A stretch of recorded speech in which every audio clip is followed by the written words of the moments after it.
I'm a sugar addict, and most likely you are too. Sugar has been determined to be just as detrimental as any drugs or alcohol. After listening to my speech, I hope you will consider limiting your sugar in your own diets. I will discuss what bad sugars are, how they are hidden in food, what causes addiction to sugar, and steps to take to limit them from your diet. Knowledge is crucial for fighting sugar addiction, and yet the public have no idea they are addicted. This habit causes a myriad of short and long-term health problems, and it's continually propagated by the food industry. It is imperative for people concerned about their health to recognize and learn about this addiction and to avoid sugar in their own diets. Addiction happens over time and is cumulative. People who are stressed, sad, or lonely choose a quick sugar fix. It's easy to grab a sweet drink, cookie, a candy bar with no preparation or nutrition involved. The good feelings of the sugar rush perhaps even stimulate the brain for a while. When the sugar rush leaves, the body is again tired and listless, part of the addictive cycle. Dan DeFiguro, a respected nutritionist, has written an informative article called Sea of Sugar, Beating Sugar Addiction. He says sugar is as addictive as cocaine, and it acts on the brain's pleasure center. And he states the average American consumes over 130 pounds of sugar a year. Health issues that are linked to large quantities of sugar consumption are type 2 diabetes, obesity, heart disease, and metabolic syndrome. Ann Alexander discusses in her book, The Smart Sugar Diet, that in the past 30 years, as sugar consumption has skyrocketed, so has obesity, diabetes, lipid problems, high blood pressure, and heart disease, collectively called metabolic syndrome.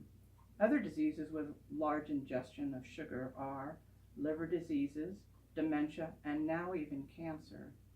Sugar has become a major focus in cancer research as well. Scientists have found out that the highest levels of insulin produced by the body in response to eating and drinking drive the growth of many cancers, describes holistic nutritionist Melissa Smith in her article, Sweet Surrender. One should ban excessive sugar in their diets, if only for health benefits. Once sugar consumption is halted, headaches subside, energy levels are higher, sleep excels at night, health returns, and mindless eating decreases. Understanding carbohydrates, sugars, and interpreting food labels are the first steps in decreasing useless sugars in their diet. Complex carbohydrates are essential for life, but sugars are simple carbohydrates. And processed simple sugars are very unhealthy types of carbohydrates because they have no nutritional value. They are hidden within many food products, especially processed foods like sweetened drinks, crackers, cookies, chips, and candy, using empty calorie sugars to enhance the taste.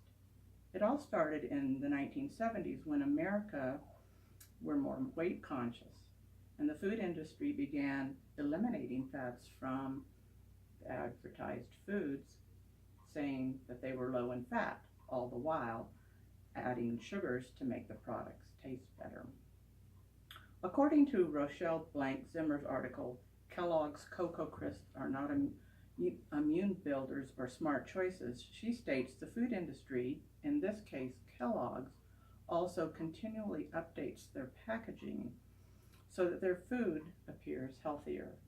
Kellogg's cereals contain a huge amount of sugars, and now they have a big green check on them saying a smart choice. These disingenuous green check marks were created and paid for by the very companies that sell junk food under the guise of concern for their consumer health.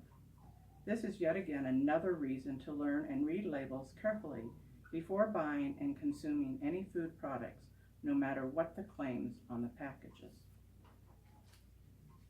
Dr. Nicole Avena, a neuroscientist who is an expert in nutrition and addiction, and John Talbot, a best-selling research author, co-authored an excellent book, Why Diets Fail, Because You're Addicted to Sugar. In their book, they list 62 different types of sugar, from the common table sugar, molasses, honey, and the chemical sugars such as dextrose, mannitol, and sucrose. Also mentioned on their list was high fructose corn syrup, which is highly controversial right now. One of the most sugar-laden culprits in our society, they say, are soft drinks. And the first step to sugar freedom is to eliminate all sugary drinks. This is difficult to obtain with huge soft drink companies such as PepsiCo and Coca-Cola and their continuing marketing efforts.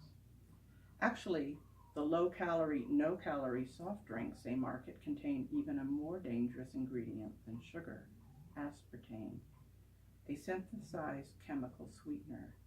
Many people drink these low-calorie drinks thinking they are healthier because they don't have any sugar, but some scientists theorize that these chemical sweeteners can cause cancer. The certified nutrition consultant Diane Sanfilippo describes in her book, The 21-Day Sugar Detox, the difference between good carbohydrates versus bad carbohydrates in easy-to-understand language. The more nutrients in food, the less the body and the brain craves and becomes addicted to empty carbohydrates or sugars. Several years ago, I started on my own personal quest to research, then to minimize and even eliminate sugar in my diet, which was no easy feat because of the hidden sugars in food. After several months of research, I decided to finally follow the 21-Day Sugar Detox by Diane Sanfilippo. She proposes eliminating all sugars for 21 days. The sweetest food on her plan is green apples.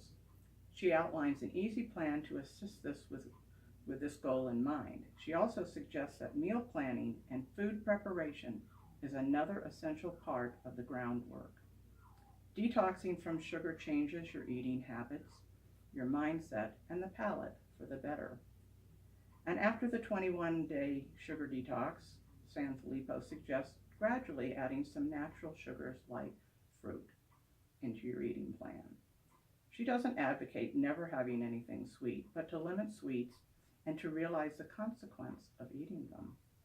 I followed her plan, never cheating, for 21 days. I had more energy, I slept more soundly, I felt better, and in the end, I lost 13 pounds and my triglyceride levels decreased by almost half. And although I sometimes desire something sweet, I no longer have the cravings I once had. I can eat a treat with the knowledge of how it might affect me and my health. Through proper planning and much willpower, anyone can ban sugar from their diet and lead happier, healthier lifestyles. Sugar is a powerful addiction. The food companies continue this addiction regardless of to the health problems of their consumer. The public must gain knowledge about sugar addiction, decipher food labels as to what they are consuming, decide on healthy choices, avoid simple sugars, and become an advocate for their own well-being and lifestyle. After hearing my speech, I hope you will consider doing some research of your own and limit sugar in your own diets.